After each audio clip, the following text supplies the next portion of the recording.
Halo sahabat Qurani Marum yang terkasih. Jumpa lagi dengan saya Pastor Yos Fernandes Omatus dalam Renungan Harian Jumat 27 November 2020. Apa kabar? Saya berharap Anda semua tetap dalam keadaan sehat, baik, dan tetap semangat.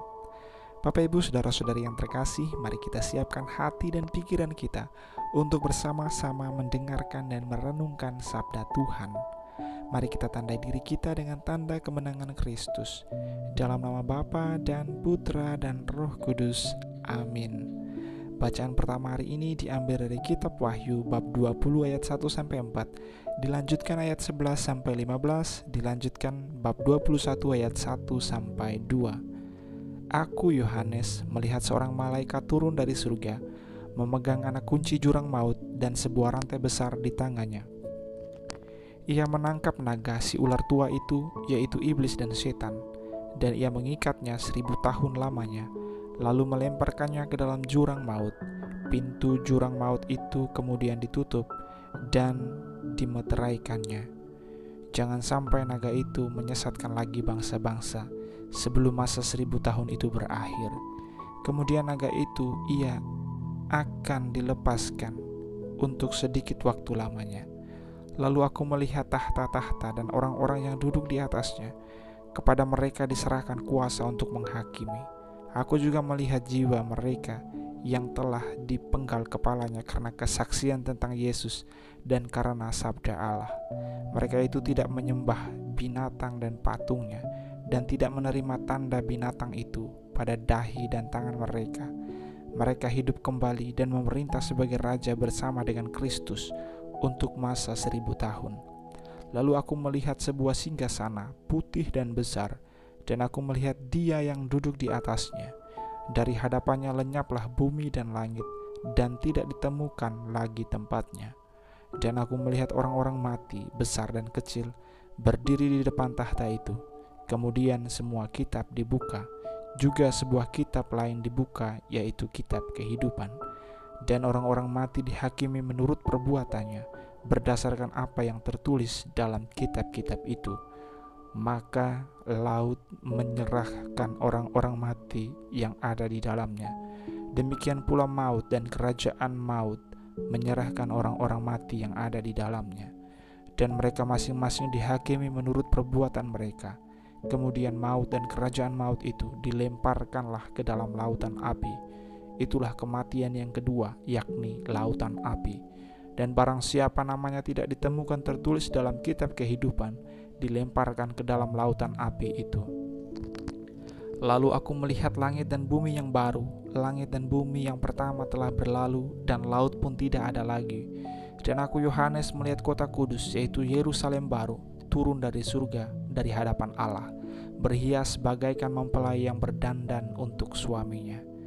Demikianlah sabda Tuhan. Syukur kepada Allah. Dan Injil pada hari ini diambil dari Injil Lukas bab 21 ayat 29-33. Tuhan sertamu dan sertamu juga. Inilah Injil Tuhan kita Yesus Kristus menurut Lukas. Dimuliakanlah Tuhan. Pada waktu itu Yesus mengemukakan perumpamaan ini kepada murid-muridnya. Perhatikanlah pohon ara dan pohon apa saja. Apabila kalian melihat pohon-pohon itu sudah bertunas, kalian tahu dengan sendirinya bahwa musim panas sudah dekat. Demikian pula jika kalian melihat hal-hal itu terjadi, ketahuilah bahwa kerajaan Allah sudah dekat. Aku berkata kepadamu, sungguh angkatan ini takkan berlalu sebelum semuanya terjadi. Langit dan bumi akan berlalu, tetapi sabdaku takkan berlalu. Demikianlah Injil Tuhan. Terpujilah Kristus. Sahabat Qurani Marum yang terkasih, dalam Injil hari ini kita mendengar Yesus berkata, langit dan bumi akan berlalu, tetapi perkataanku tidak akan berlalu. Itulah pernyataan Yesus di akhir Injil yang kita dengarkan hari ini. Hal tersebut hendak menegaskan bahwa sabda Tuhan itu kekal dan menuntun kita kepada kehidupan kekal. Kebenaran yang dinyatakan Tuhan tidak akan pernah lekang oleh waktu dan tak akan pernah musnah oleh kekuatan dan kekuasaan manapun. Orang mungkin dapat mengingkari dan memanipulasi kebenaran yang datang dari Tuhan, tetapi pada akhirnya Kebenaran Tuhanlah yang akan berdiri tegak, dan setiap orang akan diadili seturut kebenaran Tuhan, sabda Tuhan. Oleh karena itu, kita perlu memupuk dan memelihara sabda Tuhan di dalam hati kita masing-masing.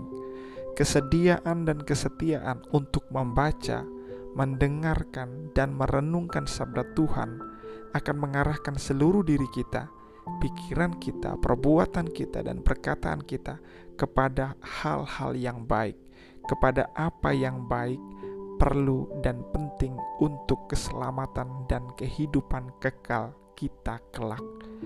Dengan rajin membaca kitab suci, kita akan dapat mengenal siapa Tuhan kita dan apa yang Tuhan mau dari kita. Sabda Tuhan adalah pelita dan terang bagi jalan hidup kita.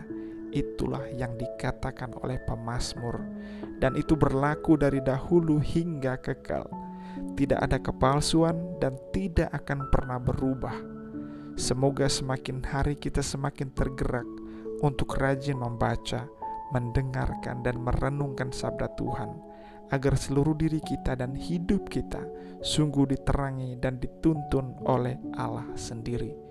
Dan dari bacaan pertama kita semua diingatkan bahwa kelak kita semua akan dihakimi berdasarkan perbuatan kita masing-masing.